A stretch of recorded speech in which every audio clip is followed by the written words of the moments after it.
When you get older, you look back and you realize you made mistakes or you missed out on certain things. Oftentimes, you look at investments you didn't make and you regret it. And you can tell the story about how you didn't make certain investments, but that doesn't help anybody because that was in the past. But there is one investment that is continuous for everybody. The number one investment no one's talking about, yada, yada, yada, right? This is why I tell you guys, don't fucking sub to any streamer just for emotes or whatever. Subscription-based models are genius for companies, but they are a disaster for consumers. And the reason I say that is that we are all weird in a lot of ways. And one of them is we will spend $1,000 on an option or a stock position, but we won't spend 15 cents or 50 cents on something because it's a waste of money. We'll lose 200 bucks in a day trading, but we won't spend $1 for something. And no, this is not a fucking ad for the morning call before somebody goes, but 75 cents a day, Stocky. It's about your time. The number one investment no one talks about is time. It's the only thing that an older person can tell you that they missed out on buying the dip or investing in that you can also do, but you most likely won't do it.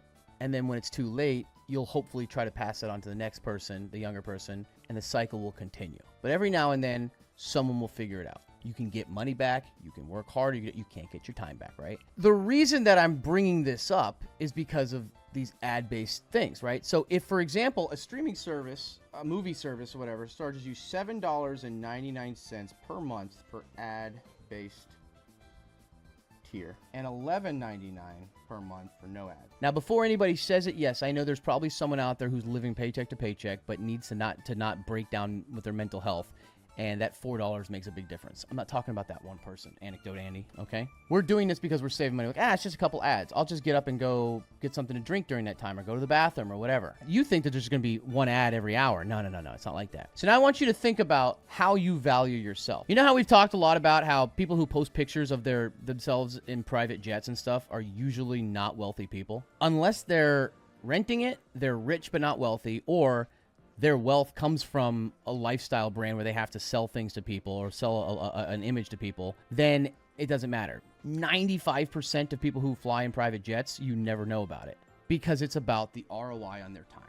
What is their time worth to them or to somebody else? If you are ahead of a multi-billion-dollar corporation, that 3 to 5 hours of extra time of getting to the airport, checking in, getting through security, waiting, boarding, waiting for everybody else, taxiing, lifting, and going over there. That 5 hours for some of those people, that 5 hours of their time to someone else is worth $80,000, $90,000, $100,000 minimum. So why wouldn't they take a $10,000 to $20,000 charter jet? It's about their time. How much is their time? So there's a difference between what your time is worth to you and what it's worth to somebody else. So we're talking about those people, right? So that's about what their time is worth to other people. Now the question is, what is your time worth to you? What are you worth to yourself? What is your time worth? So let's say you consume 3 hours a day of content online. I know for some of y'all that's like, what are you talking about, Stocky? It's more like 13 hours a day. Let's say 3 hours a day. And let's say minimum, 7 days a week, right? Because probably more on the weekends, but let's just say that. Or we'll round it down. We'll call it 20 hours a week. And for every hour, you're getting hit with 5 minutes of ads. So it's 100 minutes per week. 4 weeks, 400 minutes. Okay. So what, 8 hours a month? You're saying that 8 hours of your time per month is not worth $5 because that is what it would incorporate that. This is going to get clipped out of context and somebody's going to be like, streamer tries to call his chat poor and bully them into subbing to him. I tell you not to fucking sub to me. I'm talking about ROI on time. So that means that you're saying that your worth is not even 75 cents an hour. Yet you will go work your ass off for $10 an hour and think you get paid too little. So you value yourself working hard at $20, $30 an hour, but you value you value yourself at your own free time at 75 cents an hour? Oh, by the way, if that doesn't make you feel like shit, not that I'm trying to guilt you into making you feel like shit to yourself, but these advertisers are making like $1,000 an hour off of you. Now, this isn't about Twitch. I'm talking about the people that like do Netflix ad tier subs and stuff like that.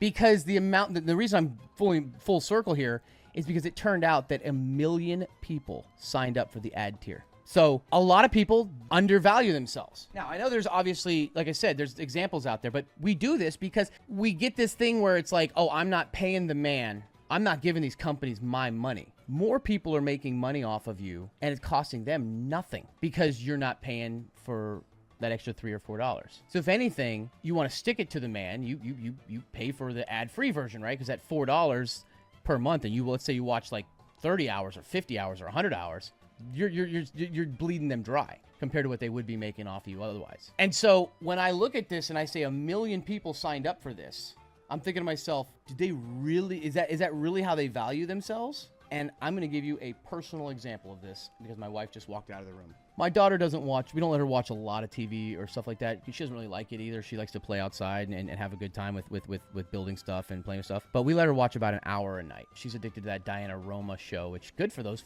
kids, or at least those parents, man. They're making like, I think something like, as much as like $8 million a month just off of ad revenue, not sponsorships and appearances and shit. Bro, it's insane. It's insane the amount of money these people are making. But she loves those kids, and she like mocks everything they do, or like imitates everything they do. But I realize that every time she watches on the TV in the living room, an ad pops up, and she yells, "Ad, go away! Ad, go away!" And somebody has to then go, stop what they're doing, go find the remote, and turn off the ad. Or you're turning off the kid, but you know what I mean, turn off the ad. And if you have to do that 5 times a day, 7 days a week, 4 weeks a month, that is 150 times on average, maybe more, that someone has to stop what they're doing to go fix this. It costs $9.99 per month for unlimited viewing without ads on YouTube. So what we're basically saying is, we don't value, and this is about convenience, okay? 8 cents per trip? If I told you right now that you wouldn't have to get up and do something when you're enjoying your life for 8 cents, you wouldn't have to go, take the dog out or open the door, or like go grab something. Somebody would bring you a glass of iced tea, or somebody would, do whatever. You could just not have to have your life interrupted. You would be so happy to hear that. But when you say, oh, I have to pay $9 a month or $10 a month to not have ads, for a year, my wife has been like adamant that we're not going to do this. I did it anyways. She doesn't know yet. But it's about the ROI on your time. I'm talking about this in the impact of subscription-based models. But think about it in the broader thing. Speaking of Felix, when we talked on my interview with Ludwig and he was there, I said, don't be ashamed that you can pay other people to do things for you, because you have the ability to pay for more time. That's the thing rich people have that poor people don't. I think that's one of the biggest things that I think, because we all have access somewhat to the same type of healthcare if you're middle class or rich, the same, general types of life experiences. I mean, sure, there's certain things that are unattainable, but like for the general population, we have air conditioning, we have internet, we have the same things. But the one thing that the wealthier you get, that you can get that other people can't, is more time. And that is something that a lot of people want to strive for. Because when you're very wealthy, you can pay for someone to drive you somewhere. You want to go somewhere, you have a personal driver if you're really rich, or you just Uber everywhere. You don't have to get in your car. You don't have to stop for gas. You don't have to, pay attention to the road. You could be, killing the time with something else or doing something productive with business. You don't have to find parking. You don't have to pay for parking. You don't have to go look for your car. You don't have to walk. It's convenience, right? Think about that. Think about that for a second. One trip in your car versus an Uber could save you 10 minutes in a day each way. You got to go to the grocery store to pick up groceries, but you don't want to get in the car and drive and park and go walk through and find things and look for things and then check out and load the car and come in and unload it again. You pay a little bit more to have somebody go get your groceries for them and deliver you. 1 to 2 hours right there. You don't want to spend the weekend cleaning your house, you hire a cleaner. If you're wealthy enough, you don't want to cook, go to a restaurant every night. You don't want to clean up dishes, whatever. You don't want to have to do your lawn on the weekends. You hire some kid down the street. I'm not saying all these are rich people. Some of them are high upper middle class. You hire some kid to mow your lawn. The more money you have, the more time you have. Now, some people would come in chat and say, well, I enjoy doing these things. Well, fine. Then that's great. But then there's also one last caveat. What do you do with that time? If you waste it, then it's a waste. But if you get to spend that time with your family, enjoying a hobby, exercising, learning something new, reading a book, meditating, hiring expensive hookers to like pour candle wax on you and gag you and beat you with stuff and then, not tell anyone. There is a lot of things that you can do with that time. And it's just about what you do with that time. But that's a whole separate issue. In this case, that's the most precious thing in the world. Money doesn't buy happiness, but money can buy you more time, which is the one thing we all want more of, that we all run out of, and that we always regret later on that we didn't take advantage of more. So one thing that binds us all together is that we all have a limited amount of time. What you do with that time and how you take advantage of it is the difference, because it goes by quick.